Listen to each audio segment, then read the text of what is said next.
social media is dead and who is to blame. Let's take a psychological and philosophical breakdown to figure out what happened, whose fault, and how to fix it. If you don't know, I am Brody from Urban Warrior Survival, your number one source for urban preparedness. So thanks for tuning in. So I'm making this video because I've been seeing a lot of other videos talking about how social media is dead, and I totally agree with it. Um, but I want to do something a little bit different and talk about why it really happened and who's at fault. So if you didn't know, a lot of people are uninstalling a lot of different apps. Some people are downright quitting social media, understandably so. So here's why I think it is. One of the first things I've always said, and if you hear anybody say this, they stole it from me: anything that goes mainstream gets ruined. Whether it's education, human beings are supposed to learn. Mainstream will take education and weaponize it against the people and lie about history. Um, Two people spending their lives together, totally normal. Mainstream will take that and it will use jewelry to put a price tag on it, or you will have governments put litigation on it, overcomplicating things. Anything that goes mainstream gets ruined. People don't realize this, whether their memory sucks or they're not old enough to remember. But with YouTube in the very beginning, and people are going to find this hard to believe, if you were on YouTube, you were considered a lame, you were considered a nerd, you were considered a loser and a geek. When YouTube first came out, it was skateboarders on here, it was people making like anime AMVs, it was people who were reenacting like Star Wars. It was essentially the AV crew. So it was kind of like the outsiders. Then when mainstream, aka the insiders, came in, well, they didn't come in yet. They learned how much money was being made. Oh, and if you wonder what I'm holding, I'm actually about to make some cinnamon rolls. This is not sponsored.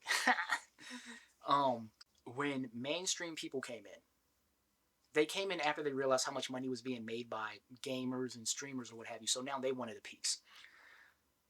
I'm going to just keep it raw on this channel for these.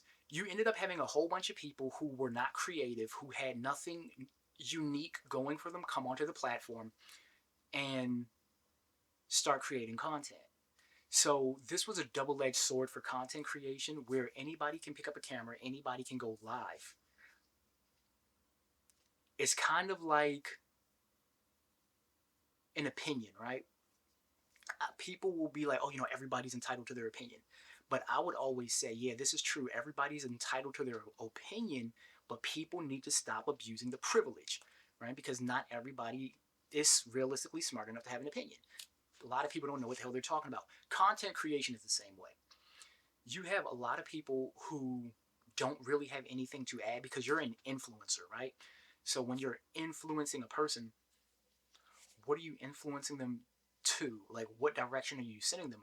Realistically, it's like if you have a fitness influencer, somebody who works out, hopefully naturally, and they're talking about positive fitness, positive nutrition, um, positive lifestyle. That's a great influencer, right? That's a great influencer. Somebody who understands how to build a business. That is a great influencer. The problem is you had way too many people who could not positively influence take advantage of this system or take advantage of the platform and negatively influence people. And this is why now all of a sudden anybody who's in the know knows when you have something like Instagram, it has been so destructive to a lot of people's mental health, because a lot of people on there are fake. A lot of people have like body augmentations. A lot of people are living lives that they're claiming to live lives that they don't really live. They don't have as much money as they claim to, and people are trying to keep up with these people, and it's like it's just psychologically tearing people apart. So who's to blame for all of this? I think everybody is to blame. Um, You have the viewer for supporting these people. You have the content creator for making slop. You have businesses because you have businesses for primarily focusing on fake content creators. You have the platforms for pushing these fake content creators or low quality content creators. Now, why do they do this? First, let's talk about creativity. These are actually related.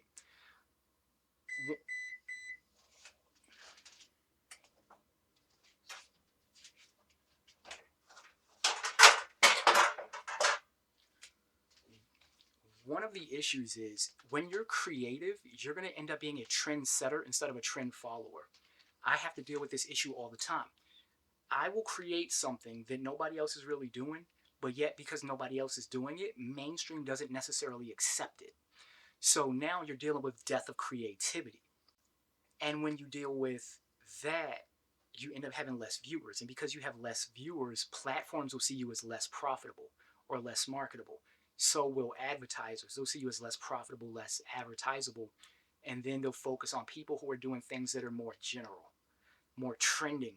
So this is why you end up seeing content creators do the same things. So now you're seeing the death of creativity because creativity is weird or it's too unique and therefore it doesn't have the audience, therefore it won't have the financial back. So now you're dealing with the death of creativity. You're dealing with people who don't necessarily have the talent be put on a pedestal to influence when they shouldn't be influencing in the first place because they're not doing anything positive with it.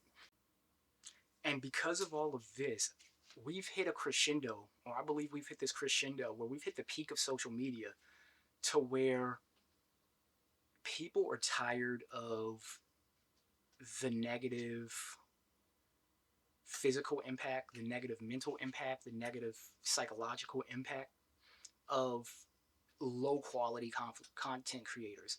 And now you introduce AI where there's some good with AI, but realistically speaking, in totality, I wish it wasn't here for the most part because it's doing more harm than good. I've heard some AI music, sounds like shit. People are making whole AI channels, so there is no content creator anymore that you really get to get attached to, or you get to grow with, or you get to like this person. Content has, to me, content has gotten to the point where it's kind of like food, where you have processed or organic. It used to be when it was the wild west of content, the wild west of YouTube. It was like eating from the garden, right? You live on a farm, fresh eggs, fresh chicken, fresh fruits, fresh vegetables. Now, content creation is like consuming 3D printed food. Um, it's fake, it's soulless, um, it's unoriginal, and I think people are finally coming around to realizing this, and they are tired of it. Tess, and they're tired of it. They want home cooking, they want fresh food, they don't want fake processed food anymore. So yeah, I don't think content creation is totally dead, but I think it's hit its peak, and now you're going to start to see a lot of things change where people are going to walk away. It's going to be less glamorous to be a content creator, and it's going to hit this reset to where people are going to go back to just doing things super simple, being super original, and you're going to see people who are not capable of doing that. They're going to probably fade away, and it'll go back to how it used to be, where it was like the AV club, it was the people making the AMVs, the skateboarders. They'll probably take back over the content creation circle. um yeah, because people just aren't getting along with people, and people just realize people are fake, and it just really shows on with content creation, and people just got too much going on to keep dealing with it. But all right, this is my first kind of like psychological breakdown um, video. So yeah, let me know how I did in the comment section below. I kind of liked it. I'm in the kitchen, so I'm not even going to adjust the lights, whatever. This is supposed to be super raw. So yeah, subscribe, turn on notifications, hit the like. Oh, and check out my new website at urbanwarriorsurvival.com for all your self-defense and survival needs. Link is going to be in the description. Also, hey, for my gamers out there, I'm going to be gaming over on Twitch.